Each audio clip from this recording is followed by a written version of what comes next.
Hello students, good morning and स्वागत आप सभी का एक बार फिर से श्री लाइव के एक बिल्कुल नई वीडियो में। तो आज के वीडियो में हम हमारे रिसेंट जो कंसेप्ट जिसके ऊपर हम बात कर रहे थे electric field intensity due to a dipole. और आज हम इस चीज़ में आगे बढ़ते हुए हम बात करेंगे electric field intensity due to a dipole. But recent video में हमने बात की थी एक्सियल पॉइंट पे, और आज हम बात करने वाले हैं इक्वेटोरियल पॉइंट पे। इक्वेटोरियल यानी कि कोई भी पैरेलल में, यानी कि जो पॉइंट एक्सिस पे नहीं होगा, एक्सिस को छोड़ के दूसरी किसी भी जगह हो सकता है, देन उस पर्टिकुलर पॉइंट पे इलेक्ट्रिक फील्ड इंटेंसिटी कितनी होगी। इसको अलग अलग नाम से ही बोला जाता है। कई बार जैसे इसे कहा जाता है electric field intensity at equatorial point, और दूसरा इसका नाम होता है इक्विलेटरल पॉइंट। तो दोनों एक ही बातें हैं, दोनों में कंफ्यूज होने की ज़रूरत नहीं है। So without wasting any time, let's get back to the topic. तो आज की वीडियो में यहाँ से हम बात करने वाले हैं electric field intensity due to a dipole at equatorial point. सामने फिगर बना हुआ है, फिगर में ध्यान से देखेंगे तो नीचे की तरफ हमारे पास एक डाइपोल है जहाँ पे दो चार्जेस हमारे पास हैं, प्लस क्यू और माइनस क्यू। दोनों के लिए कंडीशन ये रहेगी कि दोनों के दोनों इक्वल इन मैग्नीट्यूड हैं बट अपोजिट इन नेचर हैं, separated by A distance 2a। ठीक है, सेंटर पॉइंट से दोनों तरफ का डिस्टेंस बराबर रहेगा, a और a रहेगा। ओके, पॉइंट P जो कहाँ है, इक्वेटोरियल पोजीशन पे है, एक्सिस के अलावा ये कहीं भी हो सकता है, यहाँ पे सिचुएटेड है। और कुछ इस तरह से सिचुएटेड है कि डाइपोल के सेंटर से, this is the centre of dipole, let's say this is point O और समथिंग। इस पॉइंट से इस पॉइंट P की जो डिस्टेंस है, यानी OP जो डिस्टेंस है हमारे पास में यहाँ पे, वो R गिवन है। नोट द वेक्टर, अभी मैग्नीट्यूड इस्तेमाल करेंगे। जो OP है उसका डिस्टेंस हमने यहाँ पे R इमेजिन किया हुआ है, और कुछ इस तरह से इमेजिन है। ये जो पॉइंट P है इसी पोजीशन, ये तो हमारा क्या गया, रेडियल डिस्टेंस आ गया। दूसरा, इसकी जो एंगुलर पोजीशन है यहाँ पे, एंगुलर पोजीशन ये क्या बना रही है, ये एंगल बना रही है थीटा, हम इमेजिन करते हैं।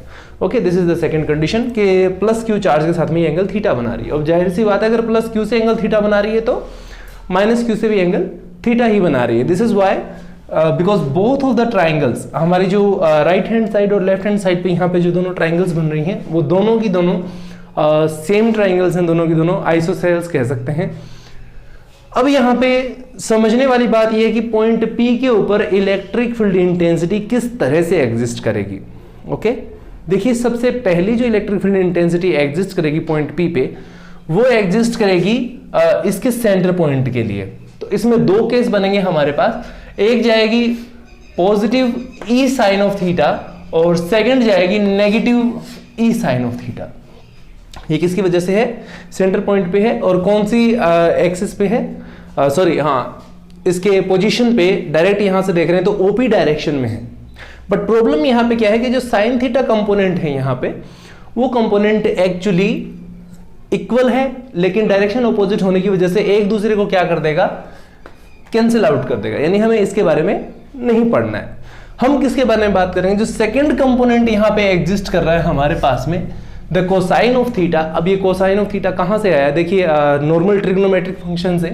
जैसे यहाँ पे ये एक ट्राइंगल हमारे पास बन रही है, देन इस पर्टिकुलर आर्म को आप किसके टर्म में डिफाइन करेंगे, if this is the base and this is the hypotenuse, then you know that this line will be equals to cosine of theta of the magnitude. अब magnitude किसके term में है यहाँ पे, मैग्नीट्यूड यहाँ पे इलेक्ट्रिक फील्ड इंटेंसिटी की term में है। ओके, सो पॉइंट P पे जो कंपोनेंट एग्जिस्ट करेगा वो क्या एग्जिस्ट करेगा, E cos of theta exist करेगा।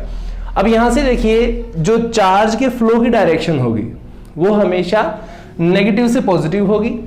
ठीक है, लेकिन करंट के फ्लो की जो डायरेक्शन होती है वो हमेशा पॉजिटिव टू नेगेटिव होती है।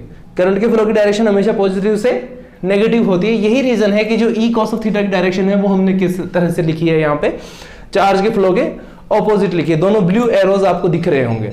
ओके, तो यहां तक तो था बेसिक समझने वाली बात कि ये फिगर क्या था, फिगर का डिस्क्रिप्शन क्या है और हमें सोल्व क्या करना है। सो अब हम शुरू करते हैं इसका डेरिवेशन। तो डेरिवेशन को ड्राइव करने के लिए चलिए सबसे पहले हमें क्या चाहिए, देखिए सबसे पहले तो हमें चाहिए डिस्टेंसेस की। ये वाला जो डिस्टेंस है हमारे पास में, ये हाइपोटेनस डिस्टेंस, ये कितना होगा। अब यहाँ पे डिस्टेंस हमारे पास R है और ये डिस्टेंस हमारे पास A है। सो इन दैट केस ये डिस्टेंस हमारे पास कितना होगा, देखिए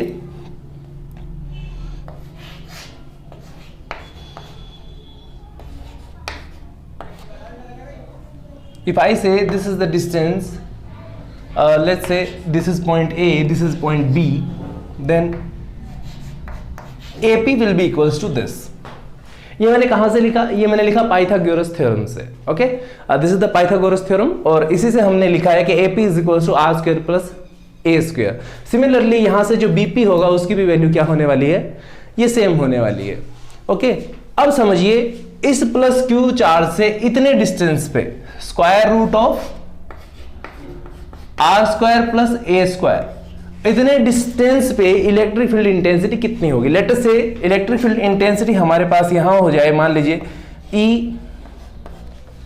प्लस क्यू, ये जो इंटेंसिटी है E प्लस क्यू, ये कितनी होने वाली है? तो सबसे पहले तो हमें पता करना है, देखो 1/4 पाई एप्सिलॉन नॉट, ये तो लिख देते हैं.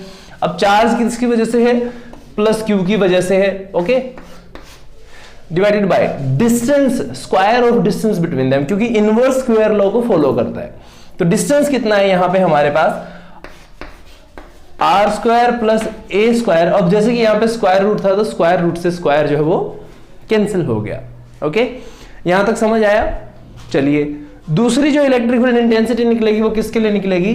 माइनस क्यू चार्ज के लिए निकलेगी. लेट अस से दिस इज इक्वेशन 1. और दूसरी जो इलेक्ट्रिक फील्ड इंटेंसिटी होगी माइनस क्यू चार्ज के लिए, that will be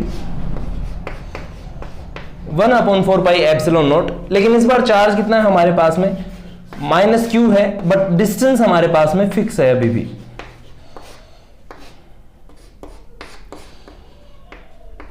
this is equation 2.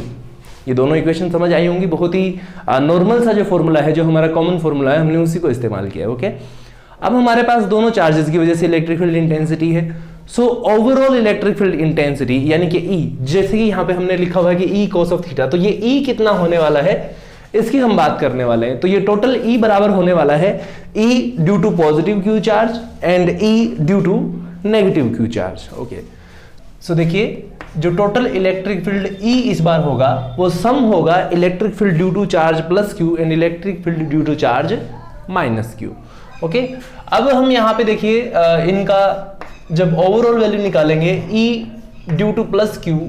अब देखिए प्लस, लेकिन यहां पे मैं एक टर्म और लिख रहा हूं minus E of minus Q. मैंने यहां पे माइनस क्यू चार्ज के लिए जो इलेक्ट्रिक फील्ड इंटेंसिटी है उसे नेगेटिव क्यू लिखा. देखिए उसका रीजन ये है कि प्लस क्यू चार्ज के लिए जब भी इलेक्ट्रिक फील्ड होगा तो हमेशा कैसा होता है? कैसा होता है? इमर्जिंग होता है, बाहर की तरफ निकल रहा होता है, पूरा का पूरा फैल रहा होता है. ठीक है, डाइवर्जिंग होता है पूरी तरीके से. लेकिन माइनस क्यू चार्ज के लिए इलेक्ट्रिक फील्ड हमेशा कैसा होता है? कन्वर्जिंग होता है, कन्वर्जेंट होता है, हमेशा अंदर की तरफ आ रहा होता है. यहाँ पे डायरेक्शन भी देख सकते हैं, हमेशा यहाँ पे इलेक्ट्रिक फील्ड इंटेंसिटी डायरेक्शन होगी टुवर्ड्स द चार्ज और यहाँ पे क्या होगी? Away from the charge.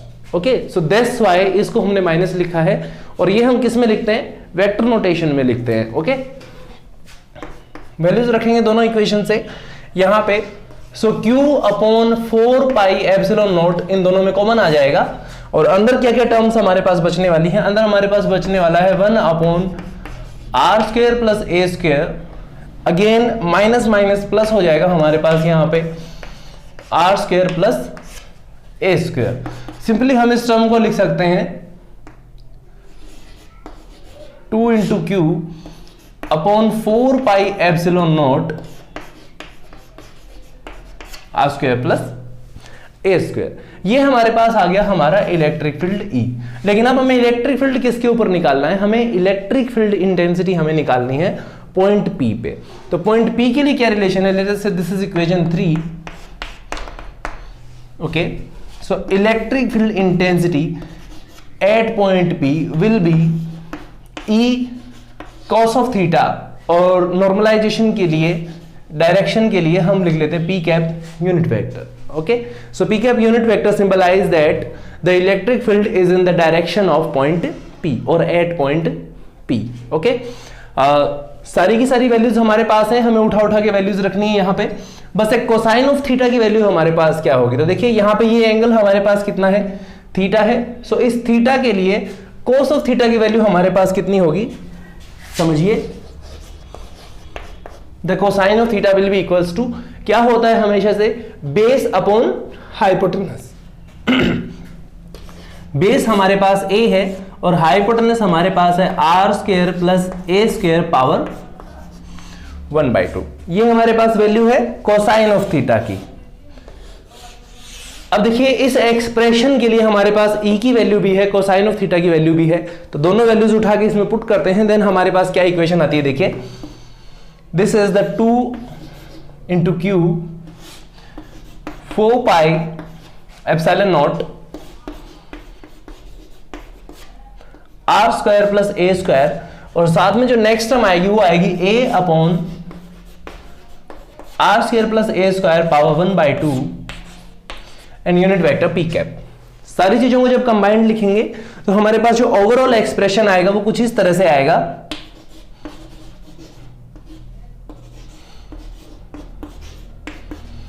यहां से 2 इंटू ए और साथ में q upon 4 pi epsilon naught, और ये टर्म हमारे पास आर स्क्वायर प्लस ए स्क्वायर पावर 1 यहां है, 1/2 यहां है, सो ओवरऑल पावर हमारे पास हो जाएगी 3/2 and this is in the direction of P। Okay, this is the vector term. देखिए यहां तक हमारा आंसर जो है वो हो चुका है। जो आंसर हमें सपोज किया जाता है कि हम ड्राइव करने वाले हैं, या फिर जो आंसर हमें लिखना है इस एक्सप्रेशन के लिए, वो आंसर हमारे पास आ चुका है। हमें इक्वेशन, लेट अस से दिस इज इक्वेशन 4। जब आपसे एग्जाम में ऐसा सवाल पूछा जाता है, electric field intensity due to a dipole at equatorial point और at a perpendicular point, then in that case आपको यहां तक ड्राइव करना होता है। लेकिन अभी कुछ एक केसेस बाकी हैं, थोड़ी सी कुछ चीजों को और मिक्सअप करेंगे, इसको और भी छोटा बनाने की कोशिश करेंगे। सो एक लास्ट स्टेप बचता है, यहां तक हमारा आंसर हो चुका है, दिस इज सफिशिएंट, बट थोड़े से स्टेप्स और कंसीडर करते हैं यहां पे। ओके, अब देखिए डिस्टेंस इनटू चार्ज, डाइपोल के बीच का डिस्टेंस और मैग्नीट्यूड ऑफ चार्ज हमेशा क्या होता है, डाइपोल मोमेंट होता है। ये वाली टर्म अपने आप में क्या बना रही है, डाइपोल मोमेंट बना रही है। क्या बना रही है, डाइपोल मोमेंट बना रही है। और साथ में इसका दूसरा केस हम ये कंसीडर करते हैं कि जो डाइपोल के बीच का डिस्टेंस होगा वो रिलेटिवली, जाहिर सी बात है, बहुत छोटा होगा ऑब्जर्वेशन पॉइंट के डिस्टेंस से। समझ रहे हैं, जो ऑब्जर्वेशन पॉइंट का डिस्टेंस r जो होगा पॉइंट P का, वो इस डिस्टेंस a से बहुत ज्यादा बड़ा होगा। क्योंकि किसी भी सर्किट में जब डाइपोल बनते हैं तो डाइपोल बहुत कम जगह में बन जाते हैं, बहुत थोड़ी जगह में। सेमीकंडक्टर्स के बीच में बनते हैं, बहुत छोटी जगह में बन जाते हैं। कंडक्टर्स के बीच में, सेमीकंडक्टर्स के बीच में बहुत थोड़ी जगह में बन जाते हैं। तो जो ऑब्जर्वेशन पॉइंट है, जाहिर सी बात है, वो उस डिस्टेंस से तो काफी ज्यादा बड़ा होगा। सो इन दैट केस हम नेग्लेक्ट कर सकते हैं a को r के फॉर्म में। If r is very very greater than a, जो कि हमारा रेगुलर केस है, इन दैट केस जो electric field at point P होगा उसकी वैल्यू, देखो ये पूरी टर्म क्या बना रही है, डाइपोल मोमेंट बना रही है। सो यहां पे मैं डाइपोल मोमेंट को कैपिटल P से लिख देता हूं, and this is upon the 4 pi epsilon naught. और यहां पे टर्म हमारे पास क्या बचने वाली है, क्योंकि r जो है वो जाहिर सी बात है a से अगर बड़ा है, तो उस केस में जो a स्क्वायर हो, जो r स्क्वायर होगा वो a स्क्वायर से और भी कहीं ज्यादा बड़ा होगा। ठीक है, सो इस केस में हमारे पास टर्म यहां पे r square the power 3/2 and the direction is in the direction of P cap, और जो overall electric field intensity EP हमारे पास होगी, उसकी वैल्यू होगी हमारे पास में P over 4 pi epsilon not r cube P cap. So this is the overall electric field intensity जो हमें निकालनी है किसी भी डाइपोल के लिए इक्वेटोरियल पॉइंट पे। अब दूसरी इसमें एक केस आप कई सारी बुक्स में पढ़ेंगे और शायद इस चीज में आप कंफ्यूज भी हो सकते हैं।